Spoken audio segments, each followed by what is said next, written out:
स्वागत है आपका फिर से एपिक एक्सप्लोरर्स। पिछले अध्याय में हमने देखा कि कैसे भगवान राम ने अपने दिव्य अस्त्रों को चलाने के साथ साथ उन्हें वापस बुलाने का रहस्य भी सीख लिया। और फिर महर्षि विश्वामित्र ने सिद्धाश्रम में अपना महान यज्ञ प्रारंभ किया। लेकिन अब वह क्षण आ चुका है जिसका सभी को इंतजार था। आज हम बालकांड के 30वें अध्याय में प्रवेश करेंगे, जहां 6 दिनों से चल रही पहरेदारी का अंत होगा और खूनी राक्षस यज्ञ को नष्ट करने के लिए आ धमकेंगे। तो चलिए कथा आरंभ करते हैं।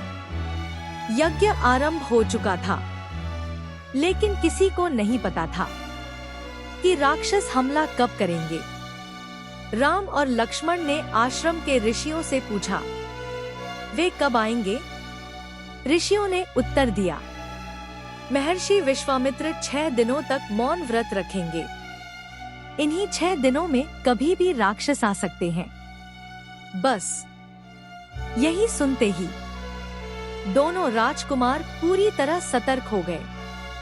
वाल्मीकि बताते हैं कि राम और लक्ष्मण लगातार 6 दिन और 6 रात तक बिना सोए यज्ञ की रक्षा करते रहे, धनुष हाथ में, तीर तैयार और निगाहें चारों दिशाओं पर।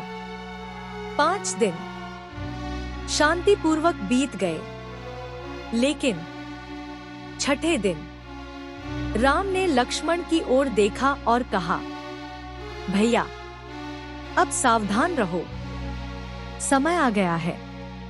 अचानक यज्ञ की अग्नि भयंकर रूप से भड़क उठी। आकाश में भयावह गर्जना गूंजने लगी। काले बादलों की तरह 2 भयानक राक्षस प्रकट हुए, मारीच और सुबाहु। उन्होंने अपनी मायावी शक्तियों से पूरे आकाश को ढक लिया।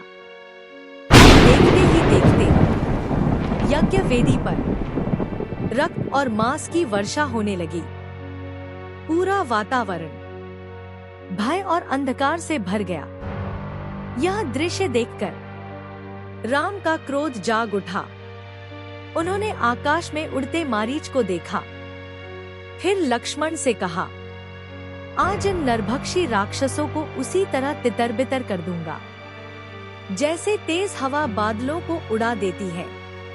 राम ने अपने दिव्य अस्त्रों में से मानवास्त्र उठाया, धनुष पर तीर चढ़ाया और एक ही क्षण में दिव्य अस्त्र आकाश की ओर दौड़ पड़ा।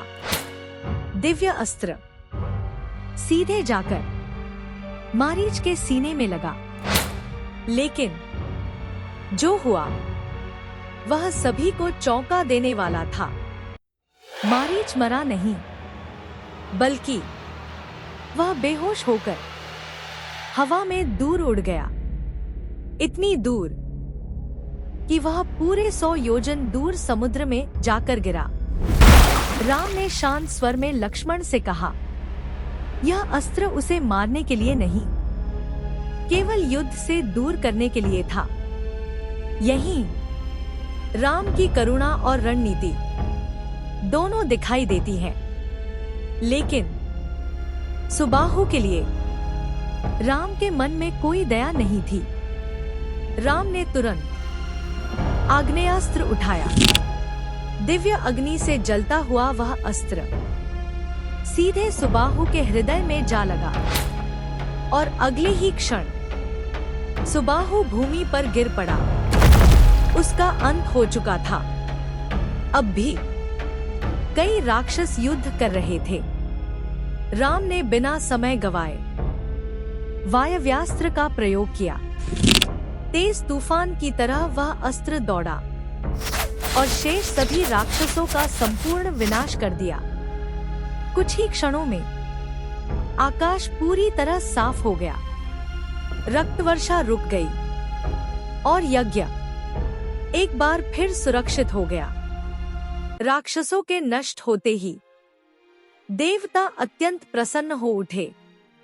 ऋषियों ने राम का उसी प्रकार सम्मान किया जैसे देवता इंद्र की विजय पर उनका सम्मान करते हैं। सभी के चेहरों पर संतोष और आनंद था। अब महर्षि विश्वामित्र का 6 दिनों का मौन व्रत समाप्त हुआ। उन्होंने राम की ओर प्रेम से देखा और कहा, वत्स, तुमने अपने गुरु की आज्ञा का पूर्ण पालन किया है। आज तुमने वास्तव में इस स्थान को सिद्धाश्रम के योग्य बना दिया है। यह केवल प्रशंसा नहीं थी, बल्कि राम के जीवन की पहली महान विजय का आशीर्वाद था। तो दोस्तों, आज हमने देखा भगवान राम का पहला महान युद्ध, जहां उन्होंने अपने दिव्य अस्त्रों का पहली बार प्रयोग किया, मारीच को जीवित छोड़ दिया, लेकिन सुबाहु और उसके साथियों का अंत कर दिया। महर्षि विश्वामित्र का यज्ञ सफलतापूर्वक पूरा हुआ और सिद्धाश्रम एक बार फिर शांति और पवित्रता से भर गया। लेकिन क्या आपने सोचा, राम ने मारीच को क्यों नहीं मारा? क्या यह केवल दया थी, या फिर भाग्य ने उसके लिए भविष्य में कोई और भूमिका तय कर रखी थी? कमेंट करके अपनी राय जरूर बताइए। अगर वीडियो पसंद आया हो तो लाइक करें, सब्सक्राइब करें और बेल आइकन दबाना मत भूलिए, क्योंकि अगले अध्याय में राम, लक्ष्मण और महर्षि विश्वामित्र मिथिला की ओर प्रस्थान करेंगे, जहां उनका सामना होगा राजा जनक और भगवान शिव के उस दिव्य धनुष से, जिसे आज तक कोई उठा भी नहीं पाया। फिर मिलेंगे अगली दिव्य कथा में। जय श्री राम।